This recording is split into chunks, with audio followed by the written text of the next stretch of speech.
Dynasty, the new set for Flesh and Blood, has just got released in the US, and I'm not buying any booster boxes on release. And I want to talk about it. I want to have a conversation about why I'm not doing that and what I'm doing as a consumer of Flesh and Blood. Now, I don't mean to alarm anyone. You'll find out why. Nothing bad. Honestly, Dynasty is probably the best supplemental product I've ever seen for Flesh and Blood. It is out of the park. The new types of cold foil marvels and card art look beautiful and just very well engineered, and just the different metas and everything that go on with that, and the majestics, everything's a slam dunk. And the assassin class, I think, is amazing. I really want to play that class because I really like the mill strategy in games, and I think that class in particular is going to be really damn good. And you might be wondering why. What's up here, Bronson? And the main reason is there's just a lot of other opportunities out there for buying Flesh and Blood cards that I'm interested in and that I want to collect in at this current period of time. I for sure want to buy Dynasty, and I definitely want to open some boxes. But I'm probably going to wait. Probably going to wait it out at least 2 months, maybe 3 months to buy at least one sealed box to keep long term. I like to have one sealed box of every set, and then maybe open one or two here or there.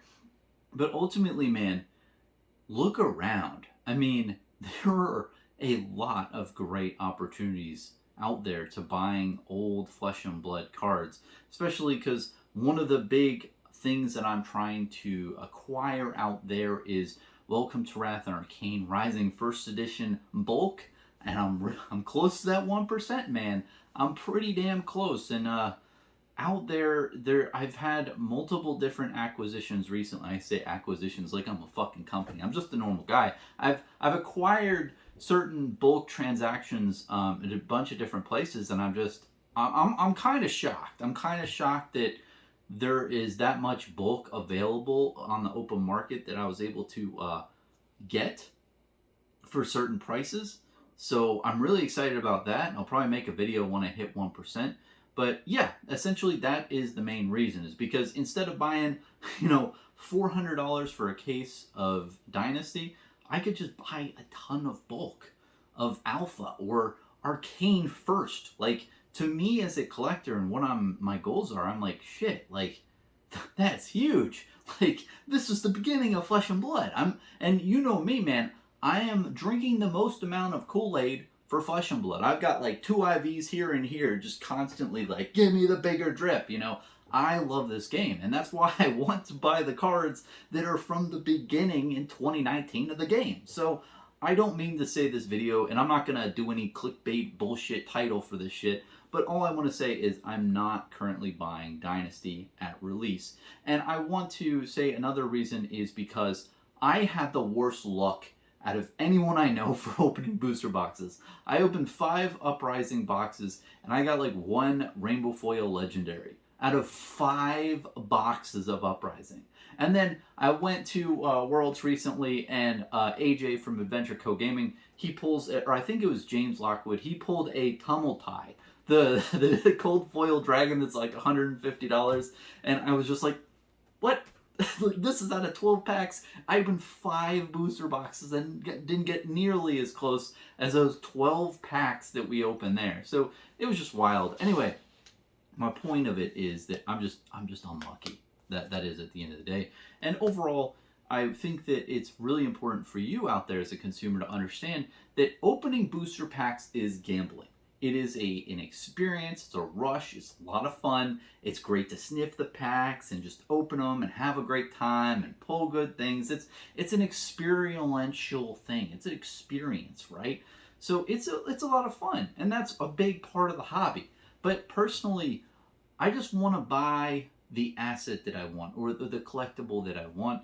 And overall, like I've said many times on my channel, a lot of times single prices for Flesh and Blood, they just rise up early in the beginning of when a set was released, and then they just slowly drip down because supply just massively gets out there. So I personally am going to wait for other people to be unlucky, and I'm going to buy their singles, when I can, after like 3 weeks to a month afterwards, or maybe even 2 months, and then just build the decks I want that way. I think that works best for me. Another great opportunity that I personally have seen, and not financial advice obviously, is Majestics are like 10 cents and 15 cents for certain cards out there. And even though those cards aren't valuable now, I don't know what's going to happen in the future, especially for a Majestic slot. I mean, there are a good amount of Majestics out there, but remember, a lot of Majestics that are used for Flesh and Blood sets, you need 3 ofs in a lot of decks. And we've seen many times in the past a 50 cent, 25 cent bulk Majestic card that no one gave a shit about. Somebody uses it in the meta and wins a tournament, and then that card increases in value 7-fold because so many people are just trying a net deck to build that deck, and they need that card for their deck now. So I think we're definitely going to see that happen a lot more times in the future. And at 10 cents a Majestic, man, it's like, I don't really see I don't see the downside risk as much with that type of market move, because ultimately I'm trying to fund my hobby. And if I can get a bunch of Majestics, let's say, think about how many Majestics at 10 cents you can get for even like $100. Like, how many is that? Is that 1,000? Yeah, that's 1,000 Majestics for $100. So the price of a booster box, and let's keep it reasonable here. Let's say it's in the 15-cent range, right? Then maybe you can get like 600 Majestics for $100 or something. That is a ridiculous amount of Majestics. So let's say you can turn that 600 Majestics, and you can sell them eventually for $5 each. So you make maybe 400, or okay, I'm getting lost in the math here, but it's a lot of money. Anyway, you buy 1,000 Majestics, or you buy 600 Majestics for 15 cents each. Then you flip them 2 years later, approximately, for $5, $4 a card. You can make $1,500 respectively after fees and everything out of like $100 play. That is enticing to me. Those I'm kind of, acquiring here and there as I see. And then also there's a lot of the LGS promos, and a lot of the vendors just throw them up there for like 10, 15 cents. Just get out of my store. And I'm like, give me those cards. So that's an opportunity as well. And, those are types of like little plays that I have here on the side for Flesh and Blood. That's where some of the money's going. But honestly, the bulk of it is just, I've noticed a lot of opportunities recently, because we're in a recessionary period where it seems like a lot of stores are just like realizing that nobody's buying first edition Arc and Alpha Welcome to Wrath. It's just not happening as much. If you see a lot of sales, it's probably from me. I'm probably buying that shit on TCG Player. It is what it is. Nobody really cares. And honestly, I hope people look back at me on these videos and are like, man, remember that guy who who bought 1% of the print run? Like, man, those cards never appreciated. Those are terrible. That's fine. I don't care. It's a piece of history of the game I love.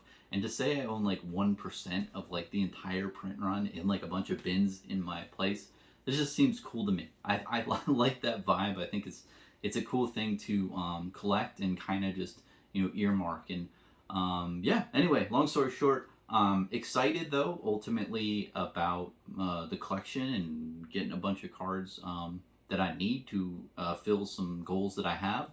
But ultimately I want to loop it back around to Dynasty. Dynasty is a legendary set. It is extremely well made. I love the different aspects of it. The assassin class coming in where he's killing the Emperor is just such a brilliant lore and story type of vibe, where you get the lore baked into the product design, and you get the new class being revealed at that certain time. And then you also got so many different nice ways to play the game for a bunch of different classes. Guardian got some like heal stuff, and like I think you got like that shield blade, steel blade shunt 1 damage thing if you defense reaction card. You got the mechanologist, which has the biggest thing. And I've seen card prices go up on a couple of mech stuff recently, because that thing looks badass. Like summoning that big Hulkin Voltron or whatever the fuck, like that looks really cool. and the Ninja has a lot of cool stuff. There's a lot of great play opportunities for Dynasty. And I am telling you, it is one of the in my mind, it is the best set, the supplemental set for Flesh and Blood that has come out to date. It is just very, very well built. But personally, due to current market opportunities out there and me being a really unlucky bastard, I'm being incentivized to just, put my monies into different other stuff in Flesh and Blood. But ultimately, man, I believe in the success of this game more than anything. So I'm, collecting stuff that I want to collect. But anyway, and I just want to leave it off. Don't feel bad. This is my personal decision. But ultimately, I will just buy the singles I need. I want to build Assassin. I'll just wait 3 weeks after release and buy the single cards I need for 5 cents each and build a whole deck for like 10, 15 bucks, like a commoner one. I'll be able to do that just fine. It's no big deal. It's just the level of me being unlucky with opening a bunch of boxes. It's just not for me. But for this current set. But anyway, just wanted to make a video about this, really explain it to the audience, because you might identify with me as well. You might say, hey, I am unlucky as well. And hey, maybe I could make other purchasing decisions with Flesh and Blood and buy the singles I need and save money from buying booster boxes and opening them and, being, unlucky, and then I could just put it into other stuff or different collections you have. So it's just a different way of thought and a different way of thing to think about. And yeah, that's about it. Cheers, man.